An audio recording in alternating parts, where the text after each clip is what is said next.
Lihatlah pria kekar berkulit oranye ini. Dia sudah berada di Mars selama beberapa waktu. Itulah sebabnya dia kelihatan seperti salah memakai krim tanning. Tahukah kamu, kandungan karotenoid dalam wortel, ubi jalar, paprika, tomat, dan labu melindunginya dari sinar UV? Semakin banyak yang dia makan, semakin oranye warna kulitnya. Dan soal tubuhnya yang kekar, itu semua karena gravitasi Mars. Gravitasi di sini membuat kita memahami berat badan dengan cara berbeda.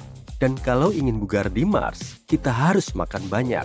Contohnya, seseorang dengan berat 68 kg di bumi, di Mars beratnya hanya 25 kg.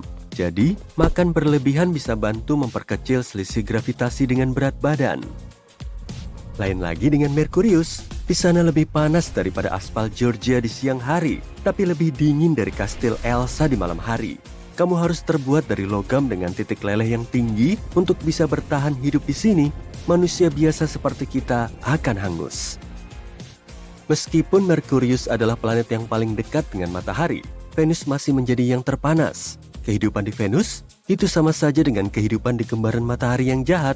Suhu di sini rata-rata berkisar 466 derajat Celcius. Bertahan hidup di suhu air mendidih atau di suhu panas ekstrim Venus sangatlah sulit bagi sebagian besar spesies bumi. Hanya beberapa spesies tertentu yang mampu bertahan dalam suhu sangat panas. Yang lainnya bergegas ke Starbucks untuk menikmati ice latte saat musim semi tiba. Jadi, gak ada manusia yang bisa berevolusi untuk bertahan hidup di Venus. Satu-satunya makhluk yang bisa berkembang di sana mungkin tardigrada dan orang-orang aneh yang menambahkan saus pedas ke segala sesuatu. Kamu penasaran apa itu tardigrada? Mereka adalah makhluk mirip ulat yang sangat kecil dan menggemaskan dan punya daya tahan luar biasa. Mereka sanggup bertahan dalam air mendidih, dasar palung laut, dan antariksa yang dingin dan tanpa cahaya. Baru-baru ini, tardigrada diikutkan dalam penelitian ilmiah di atas pesawat antariksa yang sayangnya jatuh di bulan. Para ilmuwan menduga tardigrada itu mungkin selamat dari benturan. Hei, kamu mau berubah menjadi makhluk ini dan tinggal di Venus? Oke, sudah cukup membahas planet-planet terestrialnya. Ayo kita beralih ke planet gas raksasa. Lihatlah makhluk dari Saturnus ini. Dia punya sirip alih-alih lengan dan lubang kecil tanpa penutup alih-alih telinga biasa. Sebagian besar raksasa gas lebih dingin daripada hati mantanmu dengan suhu sekitar minus 140 derajat Celcius.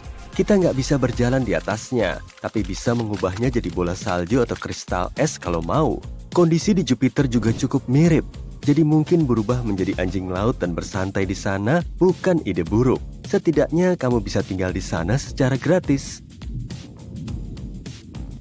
Ada juga Neptunus dan Uranus. Planet-planet ini adalah raksasa es tanpa permukaan padat. Jadi makhluk bercakar tajam yang kamu lihat di film itu, ya mereka nggak ada.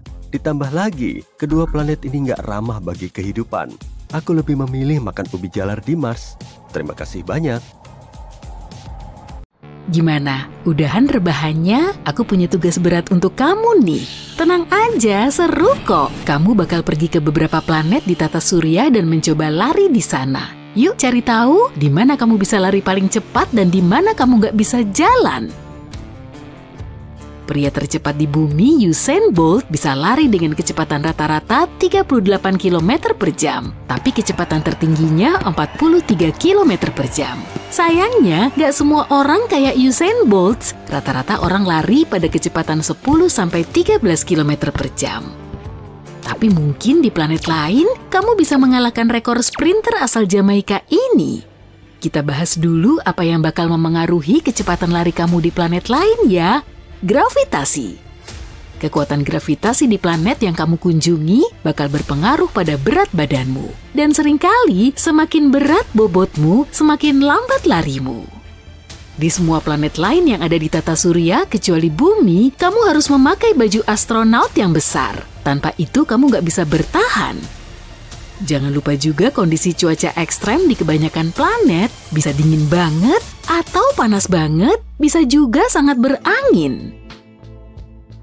Kita mulai perjalanannya ya, pakai sabuk pengamanmu. Planet pertama kita adalah Merkurius. Saat kamu mengintip lewat jendela pesawat antariksa, kamu melihat planet ini mirip banget sama bulan. Tapi beberapa saat kemudian, kamu sadar itu cuma ilusi. Ada banyak kawah akibat batuan luar angkasa di seluruh permukaan Merkurius. Ini bisa bikin tugas kamu lebih susah di planet ini. Hal ini dan baju astronaut jelas, tapi kamu nggak akan bisa bertahan di Merkurius tanpa perlindungan itu. Suhu di planet ini ekstrem, 420 derajat Celcius pada siang hari dan minus 179 pada malam hari. Tapi ada satu hal yang bisa menguntungkanmu di planet yang gak ramah ini. Misalnya berat badanmu di bumi 70 kg, di Merkurius bakal menjadi 26 kg. Artinya, meskipun pakai baju astronaut, kamu bisa bergerak lebih cepat daripada di bumi. Kalau berusaha keras, kecepatanmu bakal mencapai 21 km per jam. Selanjutnya, Venus yang dijuluki bintang kejora. Saat mendekati planet ini, kamu melihat dunia yang sangat berbeda dengan planet kebiruan yang kamu lihat di buku. Sebelum mendarat, kamu harus melewati atmosfer super padat yang terdiri dari karbon dioksida. Selagi pesawat antariksa turun, kamu melihat awan asam sulfat tebal. Venus sering disebut kembaran bumi karena punya ukuran dan kepadatan yang sama. Gak heran, di Venus berat badanmu hampir sama kayak di bumi, 63 kg. Memang lebih ringan di sini, tapi jangan lupa baju astronautmu. Karena kondisi Venus hampir sama kayak di bumi, kamu bisa lari sedikit lebih cepat daripada di bumi, sekitar 14 km per jam. Kesan pertamamu tentang Mars adalah dingin banget. Suhu rata-rata di sini sekitar minus 62 derajat Celcius. Dari kejauhan saja, planet ini kelihatan kemerahan. Begitu kamu menginjak permukaan Mars, kamu tahu penyebabnya. Permukaannya dipenuhi debu warna karat. Debu halus itu juga mengapung di udara di sekitarmu. Kamu melihat warna keemasan, coklat, coklat tua, dan bahkan kehijauan di Mars. Ternyata itu dipengaruhi mineral yang ada di tanahnya. Tebal lapisan debunya berbeda-beda, tapi kebanyakan sekitar 2 meter. Itu bikin lari jadi lebih susah. Di Mars, berat badanmu bakal jauh lebih ringan daripada di bumi, cuma 26 kg. Ini bakal membantumu mencapai kecepatan 19 km per jam. Hebat kan? Apa tuh di kejauhan? Mirip tornado. Itu badai debu. Berarti waktunya lari. Badai debu kadang menyelimuti seluruh planet ini dan kamu bahkan bisa melihat badai terbesar Mars dari bumi. Dan sekarang ada masalah nih. Jupiter dan Saturnus adalah raksasa gas. Selain itu, planet ini sangat besar sampai bisa menelan 1.300 bumi. Masalahnya planet ini nggak punya permukaan padat. Bayangkan kayak apa latihan larimu kalau kamu bisa lari di Jupiter. Planet ini memiliki atmosfer yang terdiri dari hidrogen dan helium. Saat turun ke planet ini, kamu kagum dengan awan tebalnya yang berwarna coklat, kuning, merah, dan putih. Hal tersebut membuat planet ini warna-warni dan punya garis rata. Di Jupiter, berat badanmu 177 kg. Berjalan di planet ini bisa bikin kamu keringetan, ditambah baju astronaut, itu juga kalau kamu bisa jalan di permukaannya. Kalau kamu mencoba lari di sana, hasilnya mungkin cuma 1,6 sampai 3 km per jam. Lebih parah lagi, Jupiter berangin banget. Kecepatannya 322 sampai 644 km per jam. Lihat cincin itu enggak? Itu Saturnus, satu lagi raksasa gas yang enggak punya permukaan padat. Planet ini sebagian besar terdiri dari hidrogen dan helium. Semakin dalam, suhu dan kepadatannya berubah. Kalau kamu berusaha menginjakan kaki di permukaan Saturnus, kamu akan langsung jatuh ke dalam planet itu. Emang sih, dari atas Saturnus kelihatan kayak punya permukaan. Bola coklat kekuningan padat ini dikelilingi beberapa lapis awan. Lapisan luarnya terdiri dari awan amonia, di bawahnya ada awan hidrosulfida, dan lapisan terdalamnya awan air. Meskipun Saturnus raksasa gas, berat badanmu nggak begitu berbeda di sini. Sekitar 75 kg karena gravitasinya mirip gravitasi bumi.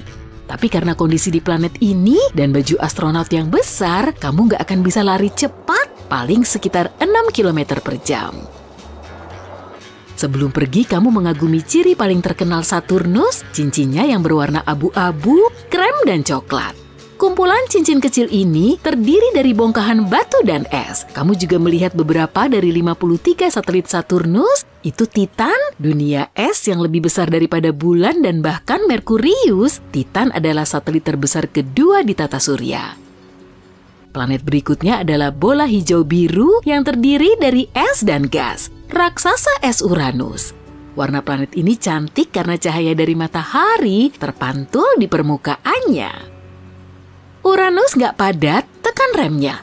Kalau terlambat berhenti, pesawatmu akan melewati atmosfer atas dan tenggelam ke bagian tengah planet ini yang cair. Kayaknya kamu nggak bisa lari di sini deh. Jadi bayangin aja ya. Di Uranus, berat badanmu sekitar 62 kg. Anehnya, kamu bisa mendapat kecepatan bagus di sini setidaknya 13 km per jam. Itu juga kalau kamu nggak terjebak hurikan di sana ya. Badai ekstrem terjadi di planet ini pada musim panas saat suhu Uranus paling panas. Lalu hurikan bisa menyebar lebih dari 9.000 km. Ukuran planet terjauh dari matahari, Neptunus, adalah 4 kali ukuran bumi, tapi 17 kali lebih berat. Permukaan biru yang kamu lihat saat mendekati Neptunus sebenarnya lapisan gas yang berputar dan awan permanen. Mantel planet ini terdiri dari es air, amonia, dan metana. Kira-kira beginilah permukaan Neptunus. Tapi nggak ada dataran padat yang bisa kamu injak. Jadi sekali lagi kita berimajinasi saja. Di Neptunus beratmu sedikit bertambah daripada di bumi, 79 kg. Tapi kecepatan larimu cuma sedikit lebih lambat daripada di bumi, yakni sekitar 8 km per jam. Itulah akhir dari petualangan aktif kita. Kamu mau lari di planet mana? Kamu mulai terbang menjauhi orbit bumi dengan pesawat luar angkasa super canggih. Setelah mencapai jarak aman, kemudian, wuss, pesawatmu langsung melesat keluar angkasa. Keren abis! Cahaya dari ribuan bintang berkelebat melewatimu. Dan cuma dalam hitungan menit, kamu telah sampai di seberang galaksi Bima Sakti. Perjalanan seperti ini sudah lazim dilakukan dan kamu termasuk orang yang berhasil menjelajahi seantero galaksi. Tapi untuk sampai di sana, kamu harus menempuhnya selama 90 juta tahun. Gimana caranya ya? Sama kayak di game komputer, kita perlu 3 unit kapal induk yang bisa melaju sampai sengebut 499 km per detik. Masing-masing kapal punya 10 pad kolonisasi dan bisa melepas pad untuk diluncurkan ke planet tujuan. Ada juga 2 kapal cepat yang melaju 2 kali lebih ngebut, tapi cuma bisa ngebentuk koloni di satu planet. Tiap planet yang dikolonisasi bisa mengirimkan kapal baru dalam ekspedisinya. Jadi, manusia sudah bisa melintasi seluruh galaksi dalam waktu 90 juta tahun. Sebagian besar dari waktu ini dihabiskan untuk melewati antar bintang. Tapi, kendala utamanya ada pada kecepatan. Tahun 2021, kapal luar angkasa kita bisa terbang secepat 39.984 km per jam. Kalau bisa terbang sengebut ini, kita akan melintasi Amerika Serikat dari New York ke Los Angeles maksimal cuma selama 4 menit. Tapi tetap aja sih, perjalanan menuju Mars harus ditempuh selama 7 bulan. Bintang terdekat dari matahari kita yaitu Proxima Centauri berjarak 4,2 tahun cahaya. Sebagai matahari tercepat di semesta ini, cahaya bergerak dari matahari ke Proxima Centauri selama 4,2 tahun. Sedangkan roket perlu terbang selama 73.000 tahun. Jauh lebih lama dari peradaban manusia maju di muka bumi. Galaksi Bima Sakti berdiameter 105.000 tahun cahaya. Mau kita terbang sengebut cahaya pun, waktu tempuhnya akan sangat lama. Manusia kemudian mencari alternatif lain untuk piknik keluar angkasa. Kita lompat dikit ke masa depan yuk. Semisal nih, masalah tadi udah terpecahkan, maka kita akan bisa melesat dengan probe mikroskopis yang ditenagai oleh berkas sinar laser dari bumi. Kemudian, kecepatan probe kita jadi bertambah sampai 25% dari kecepatan cahaya. Itu pun masih sangat lambat. Kendalanya satu sih, nggak ada benda bermassa yang bisa melaju dengan kecepatan cahaya. Oke lah, berarti kita perlu ngebahas soal penelitian pendorong Alcubierre. Dengan metode ini, kita nggak pakai perpindahan dari titik A ke titik B, tapi jarak di kedua titik perlu didekatkan.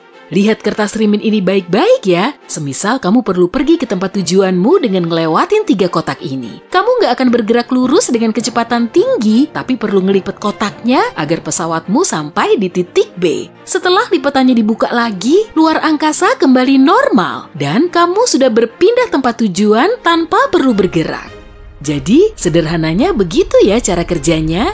Pendorong Alcubierre ini akan memperpendek jarak di depan pesawat dan memperpanjang bagian di belakang ekornya. Menurut teori, pesawat luar angkasa pendorong Alcubierre memang bisa bergerak pada kecepatan berapapun, bahkan lebih ngebut dari kecepatan cahaya. Tapi jumlah energi yang diperlukan juga sangat besar, bahkan bisa setara dengan energi massa di seluruh Jupiter. Saat sebagian ilmuwan tengah mengupayakan perbaikan pada pendorong Alcubierre, sebagian lainnya justru mengamati objek paling misterius di alam semesta ini, alias lubang hitam. Objek super berat ini bisa menyedot dan memerangkap cahaya. Oke, kita analogikan ruang dan waktu kita sebagai trampolin lingkaran ya. Kalau kamu naruh bola basket di tengahnya, trampolin akan ngebentuk lekukan. Semua benda yang kamu taruh di bagian ini akan menggelinding di dekat bola basket. Begitulah cara kerja gravitasi. Tapi kalau kamu menggulirkan bola golf melewati bola basket, kemungkinan bola itu akan keluar dari lekukan trampolin. Ganti bolanya dengan bola bowling ya, pasti lekukan yang terbentuk akan lebih dalam. Tuh kan? Dan bola golf tadi pasti akan ikut masuk ke lekukan bersama bola bowling tanpa bisa keluar lagi. Begitulah cara kerja lubang hitam. Sebagian ilmuwan juga percaya di pusat lubang hitam kemungkinan ada lubang cacing. Lubang ini menjadi jalan pintas dari titik A ke titik B di alam semesta. Di kertas rimin tadi, kita nggak bergerak lurus, tapi cuma ngelipet kertasnya sehingga titik A berhimpitan dengan titik B. Kita lubangi titiknya ya, lalu bergerak ke titik B. Nah sekarang, coba deh buka lipetan kertasnya. Tuh kan, kamu langsung sampai ke titik tujuanmu. Menurut salah satu teori, pesawat luar angkasa akan terbang melewati lubang cacing kalau bisa menahan tekanan medan gravitasi di lubang hitam. Lubang cacing ini kemudian akan mengarahkannya ke suatu tempat, bisa menuju galaksi lain atau malah dunia paralel.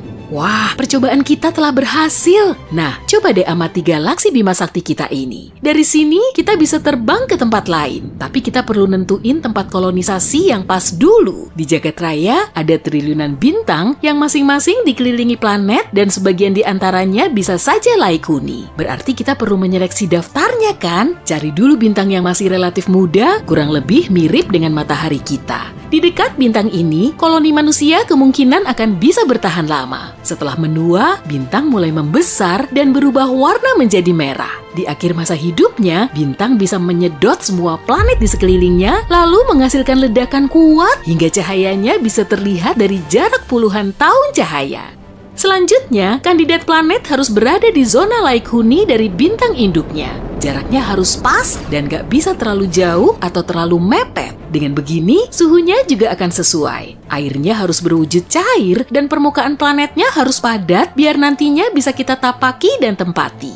Yang juga nggak kalah penting adalah ukuran planetnya. Kalau terlalu besar, gaya gravitasinya akan menekan kita, sehingga kita akan sulit melompat, berjalan, dan mengangkat beban setelah lama terbiasa dengan gravitasi bumi. Tapi kalau planetnya terlalu kecil, tubuh kita seakan-akan menjadi super kuat, lompatan kita jadi lebih tinggi, dan beban yang bisa kita angkat semakin bertambah. Minusnya, otot kita jadi kehilangan bentuk, dan kesehatan kita terus menurun, jadi kita perlu nyari planet seukuran bumi. Totalnya ada sekitar 100.000 sistem bintang yang sesuai dengan parameter kita tadi. Jadi kita perlu milih yang paling sesuai. Nah, ini nih target pertama kita. Sebut saja namanya rumah baru. Oke sip, nyalain dulu mesin pesawat super ngebutnya, kemudian wuss, langsung sampai.